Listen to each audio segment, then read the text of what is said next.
Good morning. Last class में हमने discuss किया था कि संविधान सभा या संविधान का अस्तित्व कैसे भारत में आया, क्यों हमें संविधान सभा की नीड पड़ी और संविधान सभा का निर्माण किस तरह से किया जाएगा, कौन उनमें शामिल होगा और किस तरह से वो कॉन्स्टिट्यूशन का निर्माण करेगी।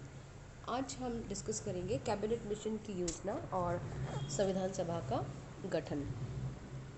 14 मार्च 1946 को कैबिनेट मिशन दिल्ली पहुंचा और 16 मई 1946 को मिशन ने अपनी एक योजना प्रकाशित की। इस योजना में इस विचार को स्वीकार किया गया कि वयस्क मताधिकार के आधार पर संविधान सभा का गठन वर्तमान स्थितियों में असंभव है। अतः प्रैक्टिकल रूप से सबसे बेस्ट यही रास्ता रहेगा कि प्रांतीय विधानसभाओं का निर्वाचनकारी संस्थाओं के रूप में उपयोग किया जाए। ये जो संविधान सभा निर्मित की गई थी उसमें लगभग स्वीकार किया गया कि 389 जो मेंबर्स होंगे, 389 सदस्य हों, जिसमें 292 ब्रिटिश प्रांतों के प्रतिनिधि, 4 कमिश्नर क्षेत्रों के प्रतिनिधि और लगभग 93 देशी रियासतों के प्रतिनिधि हो। इस योजना में इस बात को स्वीकार किया गया या ये कहा गया कि जो प्रत्येक प्रांत है वहाँ से जो सदस्य भेजे जाएंगे उनकी जो संख्या है उसको जनसंख्या के आधार पर सुनिश्चित किया जाए। या हम आज के एस्पेक्ट्स में इसको समझ सकते हैं कि जिस तरह से निगम का जब चुनाव होता है तो हम जनसंख्या को पहले मेजर करते हैं या जनसंख्या के आधार पर निगम, कार्यपालिका या नगरपालिका का निर्माण होता है। ठीक यही व्यवस्था उस समय इस संविधान सभा में स्वीकार की गई।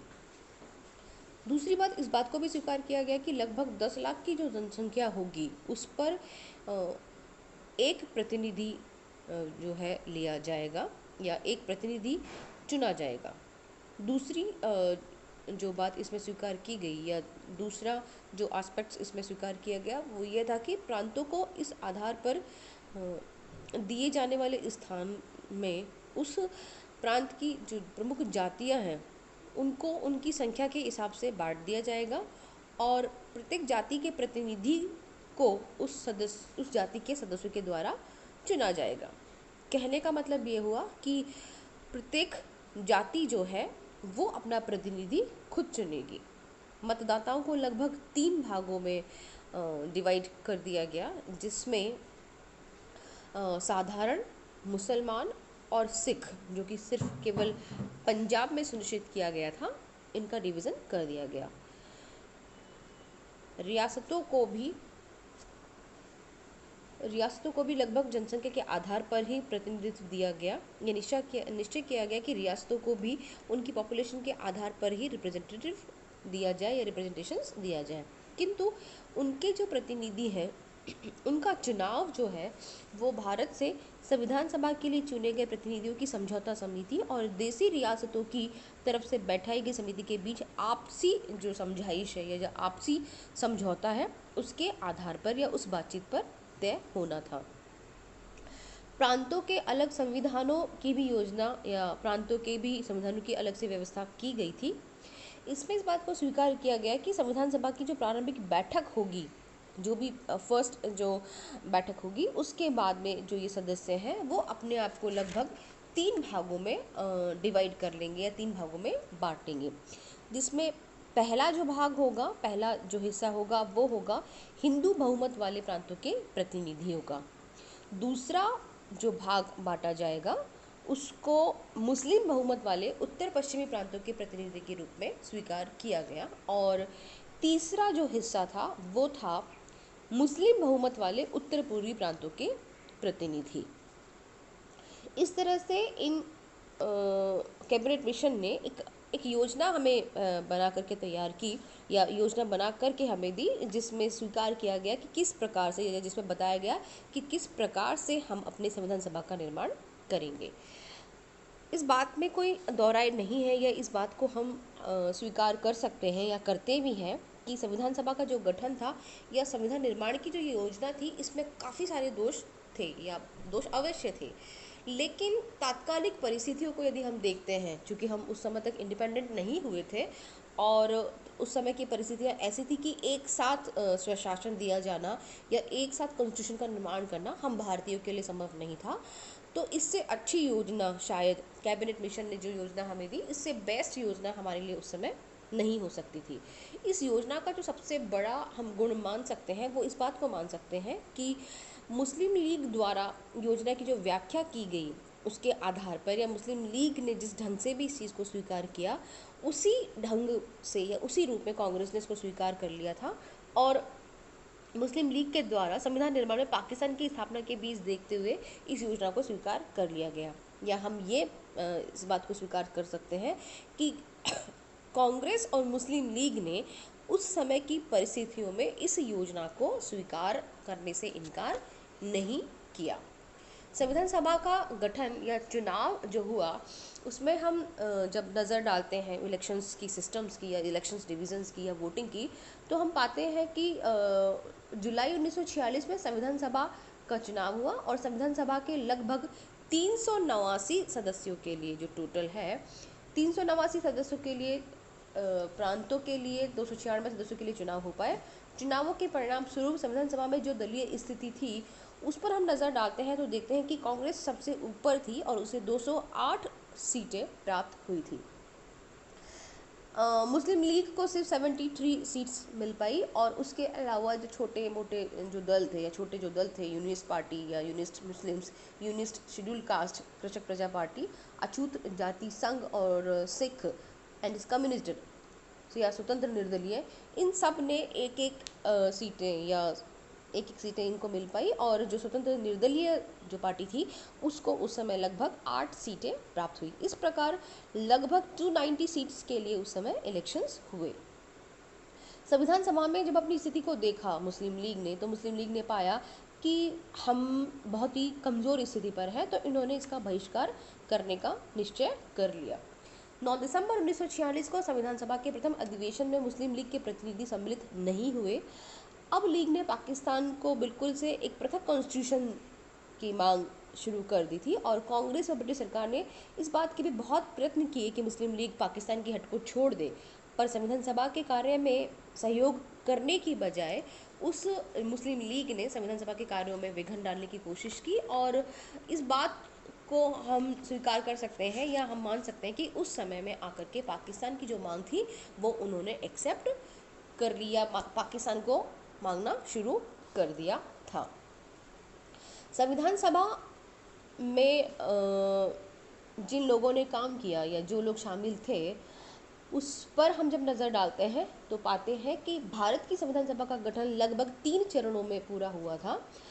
पहला चरण था कैबिनेट मिशन योजना के अनुसार संविधान सभा के सदस्यों का निर्वाचन, जिसमें कुल सदस्य माने गए 389।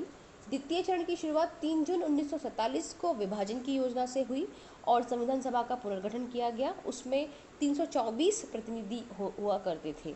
तृतीय चरण में जो चेंज आया वो था देसी रियासतों से संबंधित और उसके लिए संविधान में अलग अलग समय पर अलग अलग रियासतें शामिल हुई, जिसके प्रतिनिधि सम्मिलित उस समय नहीं हुए थे, पर बाद में सरदार वल्लभ भाई पटेल के योगदान से, या मान लीजिए कि सरदार वल्लभ भाई पटेल ने इस हिंदुस्तान को एक करने का जो बीड़ा उठाया उसमें वो देसी रियासतें हिंदुस्तान में शामिल हो गई थी।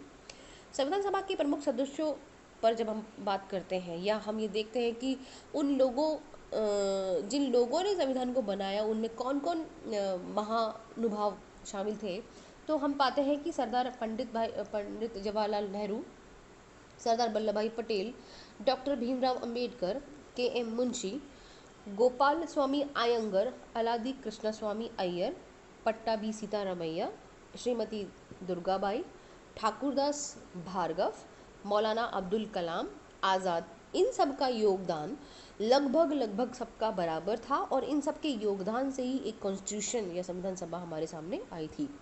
संविधान सभा में नेहरू और पटेल जो थे वो शक्ति के मुख्य केंद्र थे। किसी भी प्रश्न पर उनमें यदि मतभेद भी हुआ तो बहस लंबी चला करती थी, किंतु डिसीज़न जो था वो हिंदुस्तान के भविष्य को देख कर के ही लिया जाता था। डॉक्टर राजेंद्र प्रसाद ने अपने प्रभाव का खुलकर प्रयोग करने की कोशिश की पर वो नहीं कर पाए क्योंकि वो संविधान सभा के अध्यक्ष थे। नेहरू आदर्शवादी रहे तो प्रसाद और पटेल व्यवहारिक थे। या ये कहना चाहिए कि हमारी जो संविधान सभा थी वो व्यवहारिक और आदर्श दोनों का एक बहुत अच्छा कॉम्बिनेशन थी। संविधान निर्माण की कहानी या संविधान निर्माण का जो हम विकास पढ़ते हैं उसमें हम सबसे पहले देखते हैं कि संविधान सभा का प्रथम अधिवेशन 9 दिसंबर 1946 को संसद के केंद्रीय भवन कक्ष में प्रारंभ हुआ था। डॉक्टर सच्चिदानंद सिन्हा को सर्वसम्मति से अस्थायी अध्यक्ष चुना गया। इसके बाद सदस्यों ने अपने परिचय पत्र पर हस्ताक्षर किए और वो उसमें शामिल हुए। 11 दिसंबर 1946 को कांग्रेस के वरिष्ठ नेता डॉक्टर राजेंद्र प्रसाद संविधान सभा के स्थायी अध्यक्ष निर्वाचित हुए। संविधान निर्माण की दिशा में सबसे पहला काम यह था कि पंडित जवाहरलाल नेहरू द्वारा उद्देश्य प्रस्ताव पारित किया गया। डॉक्टर नेहरू ने कहा कि मैं आपके सामने जो प्रस्ताव प्रस्तुत कर रहा हूं उसमें हमारे उद्देश्यों की व्याख्या की गई है। ध्यान देने वाली बात यह है कि उद्देश्य का मतलब है वो भविष्य जो हिंदुस्तान के लिए हमने डिसाइड किया है। इसकी योजना या रूपरेखा तैयार की गई, उसमें बताया गया कि हम किस रास्ते पर चलने वाले हैं। उद्देश्य प्रस्ताव में भारत को स्वतंत्र प्रभुता संपन्न गणराज्य घोषित करने की आकांक्षा व्यक्त की गई। उसमें यह भी कहा गया कि प्रभुसत्ता का जो वास है वो जनता में होगा। भारत के सभी लोगों को सामाजिक, आर्थिक, राजनीतिक न्याय, विचार तथा अभिव्यक्ति, विश्वास, धर्म, उपासना और व्यवसाय की गारंटी दी जाएगी। 13 दिसंबर से 19 दिसंबर 1946 तक कॉन्स्टिट्यूशन ने उद्देश्य प्रस्ताव पर कुल 8 दिन तक विचार विमर्श किया और 22 जनवरी 1947 को संविधान सभा के सदस्यों ने खड़े होकर के सर्वसम्मति से इस प्रस्ताव को पारित कर दिया। सर्वसम्मति का मतलब है बहुमत से पारित किया जाना। उद्देश्य प्रस्ताव की स्वीकृति के बाद में संविधान निर्माण की समस्या के विभिन्न पहलुओं का निर्माण करने के लिए प्रमुख समितियां बनाई गई। उसमें सबसे पहली समिति संघ संविधान समिति, यूनियन कॉन्स्टिट्यूशंस कमेटी। दूसरी थी प्रांतीय संविधान समिति, प्रोविजनल कॉन्स्टिट्यूशंस कमेटी। तीसरी समिति थी संघ शक्ति समिति, यूनियन पावर्स कमेटी। मूल अधिकार, अल्पसंख्यक आदि से संबंधित परामर्श समिति और सबसे आखिर में जो थी वो थी प्रारूप समिति। देसी रियासतों से बातचीत करने के लिए संविधान सभा ने एक वार्ता समिति पूर्व में गठित कर ली थी। संविधान सभा के कार्यकाल की परामर्श शाखा ने 17 मार्च 1947 को संविधान की प्रमुख विशेषताओं के संबंध में एक प्रश्न सूची प्रांतीय विधानमंडलों तथा केंद्रीय विधानमंडल के सदस्यों के पास भी भेजी ताकि वे प्रस्तावित संविधान के बारे में अपने विचार व्यक्त कर सके। 9 अक्टूबर 1947 में संविधान सभा की सचिवालय की परामर्श शाखा ने संविधान का पहला प्रारूप तैयार किया। इस प्रारूप के तैयार हो जाने के पहले संविधान सभा के सचिवालय के तीनों जिल्दों में विश्व के लगभग सभी संविधानों के पूर्ण दृष्टांत एकत्र कर उन पर सभी सदस्यों को वितरित कर दिया गया और संवैधानिक परामर्शदाता BN राव ने विश्व के विभिन्न संविधान विशेषज्ञों से विचार विमर्श कर एक प्रतिवेदन भी प्रस्तुत किया।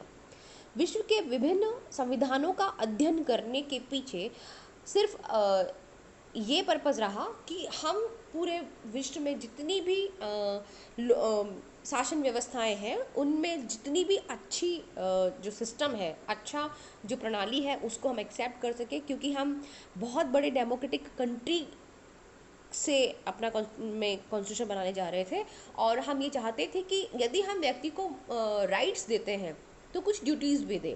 यदि हम व्यक्ति को लाइफ का सेफ्टी का राइट देते हैं तो व्यक्ति को कॉन्स्टिट्यूशन के लिए या कंट्री के लिए क्या करना है वो भी हम उसको दें। यदि हम उसकी इंडिविजुअल पावर का ध्यान रखते हैं तो हमारे देश की जो यूनिटी है उसको चोट ना पहुँचे, हम उसके लिए भी उसको ड्यूटी देना चाहते थे। इसलिए विश्व के जितने भी अच्छे और जितने भी बुरे कॉन्स्टिट्यूशन उस समय थे उसका अध्ययन हम सब ने किया या उसका अध्ययन उन लोगों ने किया जिन्होंने संविधान का निर्माण किया।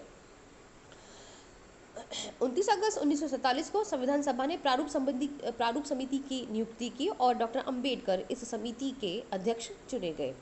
इस समिति के अन्य सदस्य doctor Gopalaswami Ayyangar, doctor AK Iyer, Mohammed Saadulla, KM Munshi, BL Mitter और DP खेतान थे। थोड़े समय बाद ऐसा हुआ कि डॉक्टर BL मित्तर के स्थान पर N माधवन रॉय सदस्य बने और 1948 में DP खेतान की मृत्यु हो जाने के बाद में उनके स्थान पर TT कृष्णामाचारी ने स्थान लिया।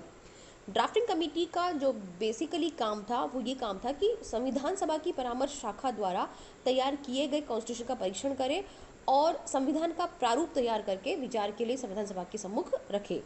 प्रारूप समिति ने भारत का जो संविधान तैयार किया था या जो बनाया उसको चेंज करने के लिए उसमें सुझाव भी आए, और प्रारूप समिति के प्रकाशित होने के बाद में प्रारूप संविधान में संशोधन के भी अनेक प्रस्ताव लेने के बाद में कुछ चेंजेस भी हुए। 15 नवंबर 1948 को प्रारूप संविधान पर धारावार विचार प्रारंभ हुआ और 8 जनवरी 1949 तक लगभग 67 अनुच्छेदों पर विचार विमर्श हो चुका था। इसे प्रथम वाचन कहा गया क्योंकि इस काल अवधि में सामान्यतः कॉन्स्टिट्यूशन पर वाद विवाद हुआ। 16 नवंबर 1949 को संविधान का द्वितीय वाचन समाप्त हो गया और संविधान का तीसरा वाचन 26 नवंबर 1949 तक चला, जबकि संविधान सभा द्वारा निर्मित संविधान को अंतिम रूप से पास कर दिया गया। संविधान सभा के अंतिम दिन 24 जनवरी 1950 को संविधान की 3 प्रविष्टियां प्रतिभा सभा में रखी 3 प्रतियां जो है वो संविधान के सभा पटल पर रखी गई। सभा के अध्यक्ष ने सभी सदस्यों से प्रार्थना की कि वो इस पर हस्ताक्षर करें। सदस्यों ने संविधान की प्रतियों पर हस्ताक्षर किए और उसके बाद में जनगण मन व वंदे मातरम के साथ ही सभा का संविधान सभा के रूप में समापन हो गया और 26 जनवरी 1950 को उसका भारतीय गणराज्य की कॉन्स्टिट्यूशन या पार्लियामेंट के रूप में या संसद के रूप में जन्म हुआ। इस प्रकार लगभग 2 वर्ष 11 मास और 18 दिन में हमारे हिंदुस्तान का कॉन्स्टिट्यूशन बना। इसमें लगभग 64 लाख रुपए खर्च हुए। संविधान के प्रारूप पर 114 दिन तक लगभग चर्चा की गई और 395 अनुच्छेद 8 अनुसूचियां उस समय निर्मित की गई। संविधान के कुछ अनुच्छेद 26 नवंबर 1949 के दिन लागू कर दिए गए थे, जबकि शेष जो कॉन्स्टिट्यूशन थे वो 26 जनवरी के दिन ऐतिहासिक महत्व के कारण 26 जनवरी 1950 को प्रारंभ किए गए। संविधान सभा का बेसिक काम था कॉन्स्टिट्यूशन का निर्माण करना, लेकिन उस सभा की स्थिति उसके कार्यकारण में कुछ कमियां भी रहीं, कुछ हमने उसमें ऐसी चीज़ें ढूंढी या कुछ चीज़ें ऐसी पाई गई जिनमें बाद में चेंज किया गया। उस संविधान सभा में क्या नेगेटिव था, क्या पॉजिटिव था, क्या वास्तव में कुछ कमियां ऐसी रह गई थी जिनको परिवर्तित करना ज़रूरी था, या संविधान सभा ने अपना काम पूर्णतः निभाया, इसके लिए हम स्टडी करेंगे भारतीय संविधान के जो सोर्स हैं, भारतीय संविधान के जो सोर्स है जहाँ से हमने कॉन्स्टिट्यूशन को लिया है, और इसके लिए हम अब अगली क्लास में मिलेंगे। Take care, enjoy.